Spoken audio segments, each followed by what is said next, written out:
ನಮಸ್ಕಾರ ಎಲ್ಲರಿಗೂ ಋತು ವ್ಲಾಗ್ಸ್ಗೆ ಸ್ವಾಗತ. ಎಲ್ಲರಿಗೂ ಸಂಕ್ರಾಂತಿ ಹಬ್ಬದ ಶುಭಾಶಯಗಳು. ನಿನ್ನೆ ದಿನ ಅಂದರೆ 14/1/2026 ನಿನ್ನೆ ದಿನ ಭೋಗಿ ಹಬ್ಬ ಅಥವಾ ರೊಟ್ಟಿ ಹಬ್ಬ ಅಂತ ಆಚರಣೆ ಮಾಡಿದ್ವಿ. ಇವತ್ತಿನ ದಿನ ಸಂಕ್ರಾಂತಿ ಹಬ್ಬ. ಪ್ರತಿಯೊಬ್ಬರು ಎಳ್ಳು ಬೆಲ್ಲವನ್ನು ಕೊಟ್ಟು ಹಬ್ಬವನ್ನು ಆಚರಣೆ ಮಾಡ್ತೀವಿ. ಸೊ ಹೀಗಾಗಿ ಬೆಳಗ್ಗೆ ಎದ್ದು ಮನೆ ಮುಂದೆ ಕಸ ಗುಡಿಸಿ ಸಂಕ್ರಾಂತಿ ಹಬ್ಬದ ಸ್ಪೆಷಲ್ ರಂಗೋಲಿಯನ್ನು ಹಾಕಿ ಸಂಕ್ರಾಂತಿ ಹಬ್ಬದ ಸ್ಪೆಷಲ್ ರಂಗೋಲಿ ಮುಖಾಂತರ ನನ್ನ ಇವತ್ತಿನ ದಿನ ಪ್ರಾರಂಭವಾಯಿತು. ನೀವೇ ನೋಡ್ತಾ ಇರ್ಬೋದು, ಸಿಂಪಲ್ ಹಾಗೂ ಬ್ಯೂಟಿಫುಲ್ ಆಗಿರುವಂತಹ ರಂಗೋಲಿಯನ್ನು ಬಿಡಿಸಿದ್ದೀನಿ.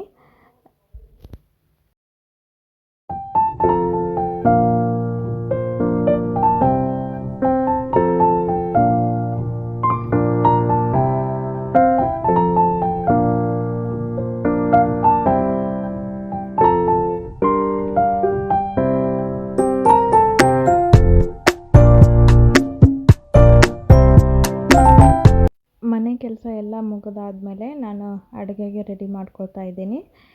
ಮೊದಲಿಗೆ ಪೂಜೆ ಎಲ್ಲ ಮಾಡ್ಕೊಂಡ್ಬಿಟ್ಟು ಅದಾದ ನಂತರ ಟಿಫಿನ್ ಆದಮೇಲೆ ಅಡುಗೆನ ರೆಡಿ ಮಾಡ್ಕೊಳ್ತಾ ಇದ್ದೀನಿ. ಮೊದಲಿಗೆ ಇಲ್ಲಿ ಅಡುಗೆಗೆ ಸ್ವೀಟನ್ನು ರೆಡಿ ಮಾಡ್ಕೊಳ್ತಾ ಇದ್ದೀನಿ. ಸ್ವೀಟಿಗೆ ಶಾವಿಗೆ ಪಾಯಸನ ಮಾಡಿದ್ದೆ. ಇದು ಗೋಧಿದು ಶಾವಿಗೆ. ಸೊ ಹೀಗಾಗಿ ಇದು ಕಲರು ಬ್ರೌನ್ ಇದೆ. ಟೇಸ್ಟು ಕೂಡ ಅಷ್ಟೇ ಚೆನ್ನಾಗಿ ಬರುತ್ತೆ. ಇದು ಗೋಧಿದು ಶಾವಿಗೆ ಪಾಯಸ ಒಂದ್ಸಲ ಟ್ರೈ ಮಾಡಿ ನೋಡಿರಿ. ಇದು ಫಸ್ಟ್ ನೀರನ್ನು ಕುದಿಲಿಕ್ಕೆ ಇಟ್ಟೆ. ನೀರು ಕುದ್ದ ನಂತರ ಹುರಿದಿಟ್ಕೊಂಡಿರುವಂತಹ ಶಾವಿಗೆಯನ್ನು ಸೇರಿಸ್ಕೊಂಡು ಅದು ಶಾವಿಗೆ ಸಾಫ್ಟ್ ಆಗೋವರೆಗೂ ನೀರಿನಲ್ಲೇ ಕುದಿಸ್ಕೋಬೇಕಾಗತ್ತೆ. ಅದಾದ ನಂತರ ಶಾವಿಗೆ ಸರಿಯಾಗಿ ಕುದ್ದಾದಮೇಲೆ ಅಂದರೆ ಸರಿಯಾಗಿ ಸಾಫ್ಟ್ ಬೆಂದಾದಮೇಲೆ ಸ್ವಲ್ಪ ಹಾಲನ್ನು ಹಾಕಬೇಕು. ರಿಕ್ವೈರ್ಡ್ ಕ್ವಾಂಟಿಟಿ ಅಷ್ಟು ಹಾಲನ್ನು ಹಾಕಬೇಕು. ಹಾಲಿನ ಜೊತೆಗೂ ಅದು ಸರಿಯಾಗಿ ಬಾಯ್ಲ್ ಆಗಬೇಕು. ಒಂದು 5 ನಿಮಿಷ ಬಾಯ್ಲ್ ಆದಮೇಲೆ ಸ್ವಲ್ಪ ಸಕ್ಕರೆಯನ್ನು ಸೇರಿಸ್ಕೋಬೇಕು. ಅಂದರೆ ರುಚಿಗೆ ತಕ್ಕಷ್ಟು ಸಕ್ಕರೆಯನ್ನು ಸೇರಿಸ್ಕೋಬೇಕು. ಅದಾದ ನಂತರ ಲಿಡ್ಡನ್ನು ಕ್ಲೋಸ್ ಮಾಡಿ ಲೋ ಫ್ಲೇಮಲ್ಲಿ ಇಟ್ಟು ಲಿಡ್ಡನ್ನು ಕ್ಲೋಸ್ ಮಾಡಿ ಇಲ್ಲಿ ಸೈಡಲ್ಲಿ ನಾನು ಒಗ್ಗರಣೆಗೆ ರೆಡಿ ಮಾಡ್ಕೊಳ್ತಾ ಇದ್ದೀನಿ. ಒಗ್ಗರಣೆಗೆ ನಾನಿಲ್ಲಿ ತುಪ್ಪದಲ್ಲಿ ಡ್ರೈ ಫ್ರೂಟ್ಸನ್ನು ಸೇರಿಸ್ಕೊಳ್ತಾ ಇದ್ದೀನಿ. ಡ್ರೈ ಫ್ರೂಟ್ಸಿಗೆ ಒಣ ದ್ರಾಕ್ಷಿ, ಗೋಡಂಬಿ ಮತ್ತು ಹಾಗೂ ಪಿಸ್ತಾವನ್ನು ತೊಗೊಂಡಿದ್ದೆ.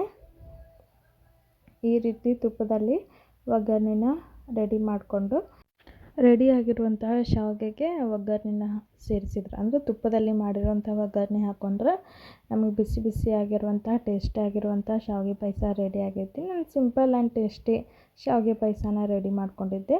ಅದಾದ ನಂತರ ಇಲ್ಲಿ ಬದನೆಕಾಯಿ ಪಲ್ಯನ ರೆಡಿ ಮಾಡ್ಕೊಳ್ತಾ ಇದ್ದೀನಿ. ಬದನೆಕಾಯಿ ನಾನಿಲ್ಲಿ 3 ತೊಗೊಂಡಿನಿ. 3 ಕೂಡ ನೀಟಾಗಿ ತೊಳೆದ್ಬಿಟ್ಟು ಉದ್ದುದಾಗಿ ಕಟ್ ಮಾಡ್ಕೊಂಡಿನಿ. ಅದಾದ ನಂತರ ಇದಕ್ಕೆ 2 ಈರುಳ್ಳಿ, 2 ಟೊಮೆಟೊನೂ ಕೂಡ ಕಟ್ ಮಾಡಿಕೊಂಡು ಸೈಡಲ್ಲಿ ಎತ್ತಿಟ್ಕೊಂಡಿನಿ. ನನ್ನ ರೆಸಿಪೀಸ್, ನನ್ನ ವ್ಲಾಗ್ಸ್ ಇಷ್ಟ ಆದರೆ ದಯವಿಟ್ಟು ಸಬ್ಸ್ಕ್ರೈಬ್ ಮಾಡಿ, ಲೈಕ್ ಮಾಡಿ ಹಾಗೂ ನಿಮ್ಮ ಫ್ರೆಂಡ್ಸ್ ಆ್ಯಂಡ್ ಫ್ಯಾಮಿಲಿಗೆ ಶೇರ್ ಮಾಡಿ. ನೀವು ಕೂಡ ಸಂಕ್ರಾಂತಿ ಹಬ್ಬನ ಯಾವ ರೀತಿ ಆಚರಣೆ ಮಾಡಿದ್ರಿ ಅಂತ ಕಮೆಂಟ್ ಮಾಡಿ.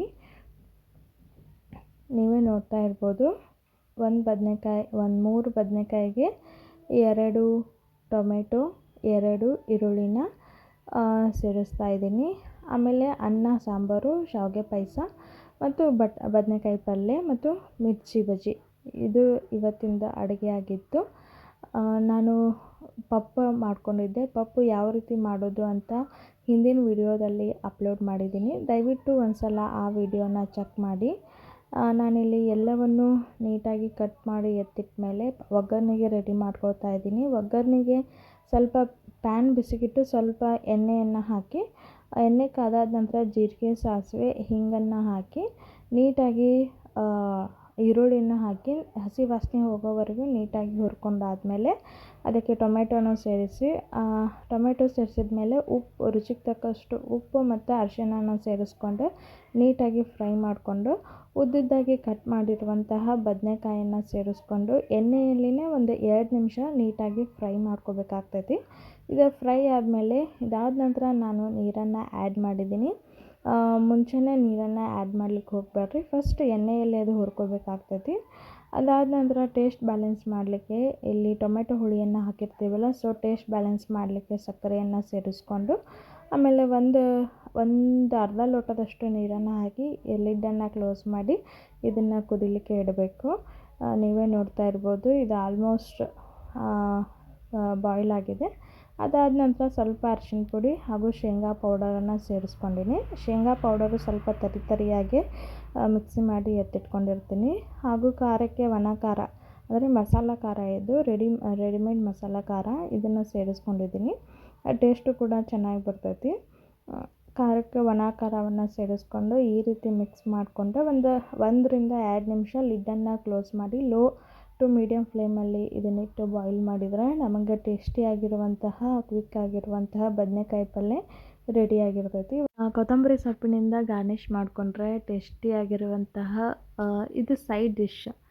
ಈ ರೀತಿ ಉದ್ದುದ್ದ ಕಟ್ ಮಾಡಿಕೊಂಡು ಅನ್ನದ ಜೊತೆ ಸೈಡ್ ಡಿಶ್ ಆಗಿ ಒಂದು ಒಳ್ಳೆ ಟೇಸ್ಟ್ ಕೊಡ್ತದೆ. ಇದು ಚಪಾತಿಗೂ ಒಂದು ಒಳ್ಳೆ ಕಾಂಬಿನೇಷನ್ನು.